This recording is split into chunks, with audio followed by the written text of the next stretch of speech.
it's the OR leadership and the SPD leadership and the doctors who also bought into this process of we are in charge, the vendors don't run the hospital kind of deal. And it allowed the doctors to understand what is going on. It's not always SPD that's doing it wrong or SPD can't get it done fast enough. No, SPD just doesn't want to skip a step to make sure that patient is safe when they're using an instrument, especially something coming from vendors that are very difficult instruments. From the basement to the boardroom, from ideas to innovation, you are listening to the Beyond Clean podcast, the central nexus for the people, processes, and products that are pushing the sterile processing industry forward. Each week, you will encounter diverse perspectives from subject matter experts across the country and around the globe. Frontline technicians, CEOs, engineers, and entrepreneurs, with a common goal to help you fight dirty every instrument, every time. Whether you are tuning in for education or inspiration, we are glad you are here. Now, turn on those washers and turn up the volume. It's time to go beyond clean.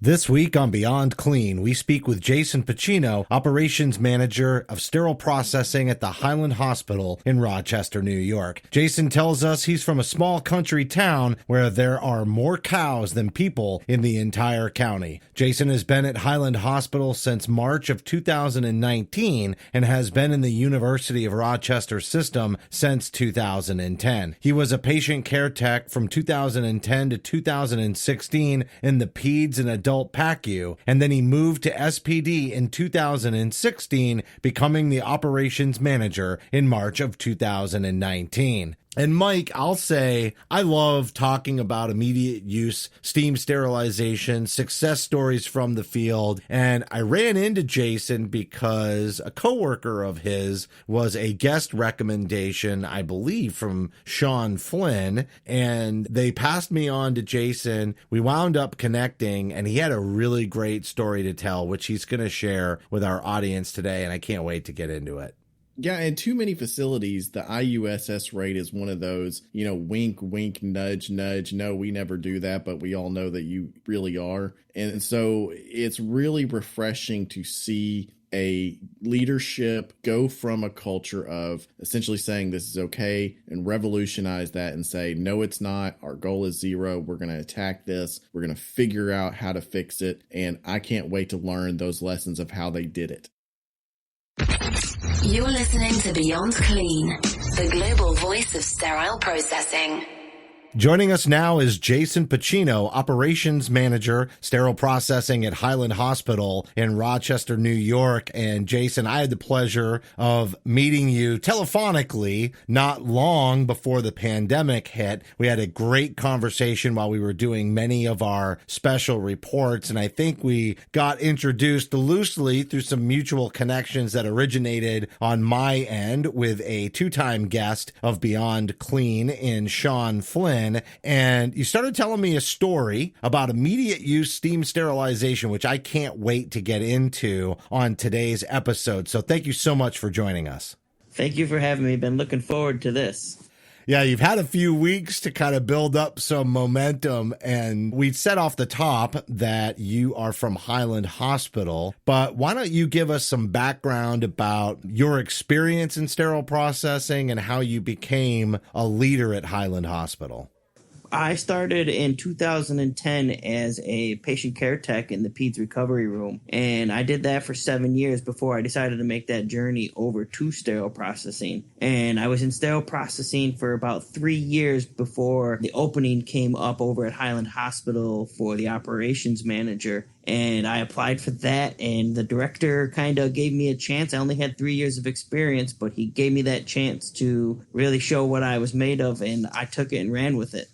Yeah, that's a great story. I mean, one of the things that I love hearing about on Beyond Clean is people taking advantage of an opportunity when it's presented to them. And that opportunity can be a move up. That opportunity can be a way to improve the department. That opportunity has often been, in some cases on these episodes, a move into a different department and broadening or expanding their experience base. As a matter of fact, in episode 1, we talked to Lori Ferrer about her experience as a surgical technologist and then getting excited about sterile processing and growing her career. And we've had Allison Sonstally on before, and she moved from sterile processing into supply chain. And we've also spoke to many people who have moved into infection control positions. So congratulations on that. But that's not the biggest opportunity that you took advantage of. The one we're going to talk about today is IUSS, or Immediate Use Steam Sterilization, and how you took this IUSS rate and eradicated it nearly. You just destroyed it. And so why did that come about? What did you identify the problem, and what was the driving motivation to putting a process in place to really reduce IUSS? So to start, IUSS wasn't a real first focal point that we were trying to get to. We were looking to go after bioburden pans because the ortho joint department that our hospital has, they were adding more cases, and we really wanted to get a hold of the bioburden right then and there. And then it turned into IUSS. One of the big things that we identified was the majority of our pans that we were IUSing was vendor trays that were coming in for loaners. So that is one of the reasons that we took on this and tried to lower that rate of IUSS. So, Jason, you already mentioned that vendor trays were a big issue that was the root cause of a lot of your IUSS. What were some other areas that you noticed were needed areas of improvement to make that zero goal happen? So one of the big things that we saw was the point of use. Everyone knows in the SPD world that point of use is one of the most important steps, and not necessarily saying our OR wasn't doing it very well, but there was room for improvement. And that is one of the first processes that we started with, was right there is the first audit point that we looked at was the OR and how the instruments and the pans were coming back to us in SPD. Man, you hit on a topic I love to talk about, which is point of use cleaning in the operating room. And so you said there was room for opportunity to improve. And I think there's always, especially with something that is subject to human error and it's a manual process. How did you engage the OR into putting in those process improvements? How did you get them on board with that? Well, actually, the director of peri-op nursing was one of the people who were right in the front ready to take this on and wanted to change this as well as SPD. So she was the one that came up with this biohazard sheet that she created. And this came to us. So when a case cart came to decon, it would have a biohazard tag on it. It would have the circulating nurse's name, and it would have the scrub tech's name on it. And it would have what room it was, so that if there was something wrong with the trays, or the trays were extra bloody or had extra bioburden on them, we could have real-time feedback. So we could make that phone call to that charge nurse. We could make that phone call right to the room and say, hey, look, we just got this pan back and it was just soaked with bioburden. This is not what we're looking to do.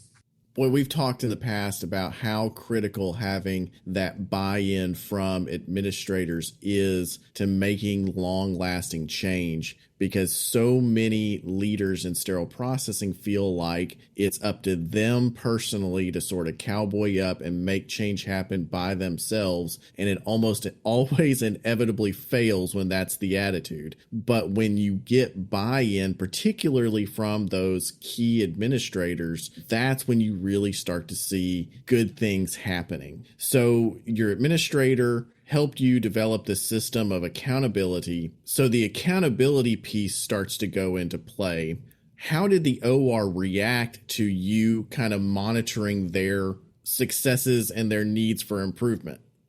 The kind of reaction that they received right away was they were very in tune with it. They wanted to help us get better so that they had less bioburden coming back into their pans as well. So they very much bought into it right away. I'm not sure how they felt about that direct feedback immediately, but it was something that everybody truly bought into. And within 6 months, we saw the numbers start to drop of how many pans were coming back with a extra amount of bioburden on the pans coming back to decontamination. We saw just that drop was awesome to see. And then you also saw our numbers going to the OR drop as well, because of the point of use cleaning was being done so well. It helped us through the whole entire process so that we could get the pans to the OR so they were clean and had no bioburden on it, and things were ready to go for the surgery.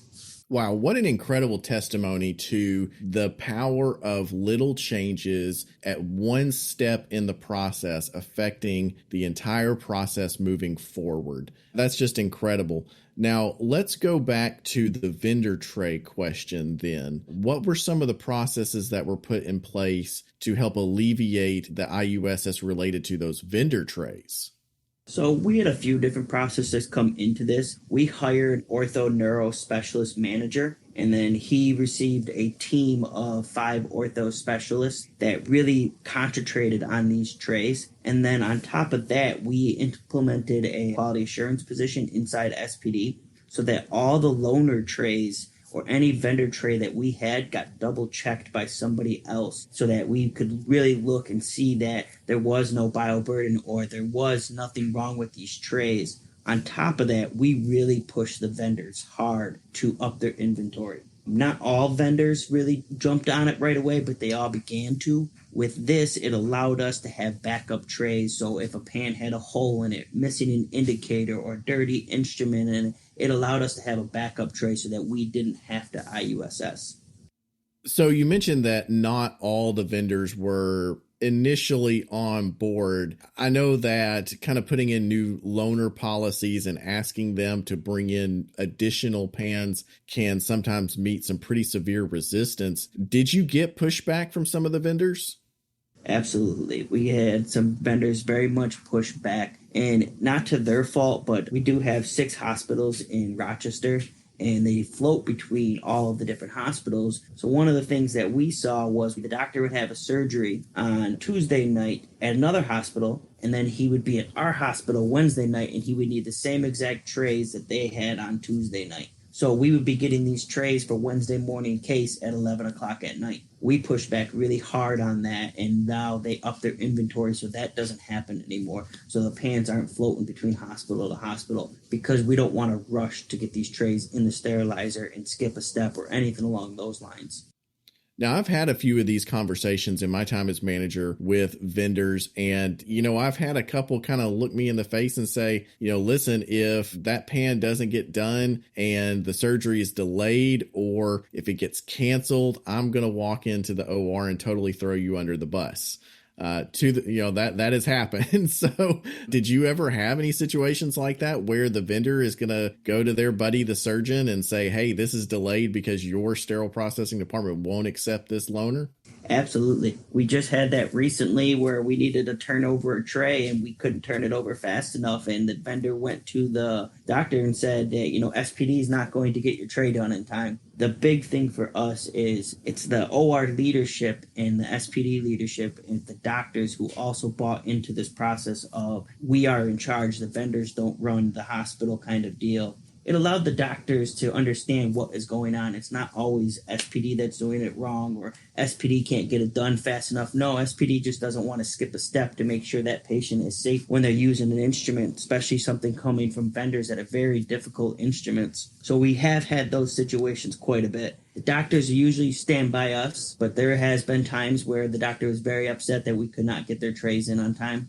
We just recently had to tell a doctor that the system that he wanted to use was not going to be ready because we didn't get them in until 3 o'clock in the morning, and it was for a 7 a.m. case, and we weren't prepared to get those cases ready, so he had to use a different system. He was a little upset, but he was understanding, and he had no problem using another system. We literally just talked about bridging the gap between surgeon and sterile processing, again, on the last episode. And it really is critical. It's that OR leadership and sterile processing leadership, and then that trickles down to the teammates. But if you really want to get to the surgeon and make an impact with the doctors, you've got to have that buy-in from the OR because they're the ones that are going to explain the situation when it's heated. You get called in later after it's continued to escalate, right? Before you finally get a chance to intervene. Having somebody in the OR who is supportive of SPD and the policy, which is why it's so important to have a policy to fall back on. And 3 a.m. for a 7 a.m. case is ludicrous, right? There isn't a policy that's ever going to allow that. I guess maybe in a certain trauma scenario, you try to do your best. But if you let the vendors do what they want to do and you create an environment where the surgeons back the vendor, you really do lose a great deal of control over quality. Absolutely. One of the things that we put into place was a very strict vendor policy. We state that your pans have to be in our department within 48 hours of the case. If they are not, we have the right to cancel that case. We have the doctors buy in on this process as well. We have not had to cancel a case because of that, because the vendors have been coming to us and saying, hey, listen, I can't get my pans in here within 48 hours. Is it okay if I get them in 24 hours? And we are always willing to work with the vendors. So communication is the key. Well, and speaking of communication, especially when you've got a 6-hospital system and there are vendor trays that are having to move between those facilities, and sometimes they're moving out into other hospitals, I would have to imagine that you've had to make use of some new technology or something to help facilitate that communication. So we used a tracking system, and this allowed us, because we scan every single point. We scan it when it goes to the OR. We scan it when it goes to decontam. We scan it when it assembles. And even when loaner trays are coming in, we have a software that helps us with that as well, so that we can follow that.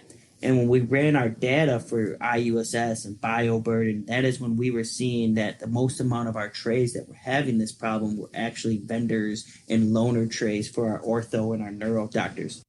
So, Jason, do you have an example maybe of how data and that technology help you address a difficult situation, especially when it comes to IUSS? Because, I mean, I know that it's very difficult sometimes when the policy says we're going to do this, but then that random bad situation just pops up and immediately everybody wants to go back to the way things were. So how did your technology, how did your data help you address those kinds of situations? Well, I kind of have a story about that. I walked into the department at 6 a.m. I get a phone call that there's a hole in a tray for an unscheduled case. Patient's in the room, and they need to flash the pan. And one of my first thoughts is, well, what is plan B? Because we really don't like to flash. I made a phone call to that ortho neuro specialist manager, and he said, okay, let's figure this out. We decided that I had to go talk to the doctor, let him know, listen, we're not going to flash this pan. We can delay your case for 45 minutes. But we're not going to flash this, or we can find another system and I can have another vendor here in 45 minutes and you could be up and running. He decided to go with that route of we switched systems. We went on to our software, looked up all the systems that we have, found the system that would be able to do the same thing that the system that had a hole in it. So we switched out all of the pans and we reset up the room so that they could have the new system. The doctor was ready to go. The vendor showed up on time and they started that case and we didn't have to flash. That is one of the big things that we will tell doctors. We rather delay your case by 30 to 45 minutes than flash a tray. One of the things that I have my employees do is we ask the questions, when is it needed in the case? Do we have a backup? Can we peel pack this so they can dry faster and get you faster in the room? We like to do everything we can other than flash.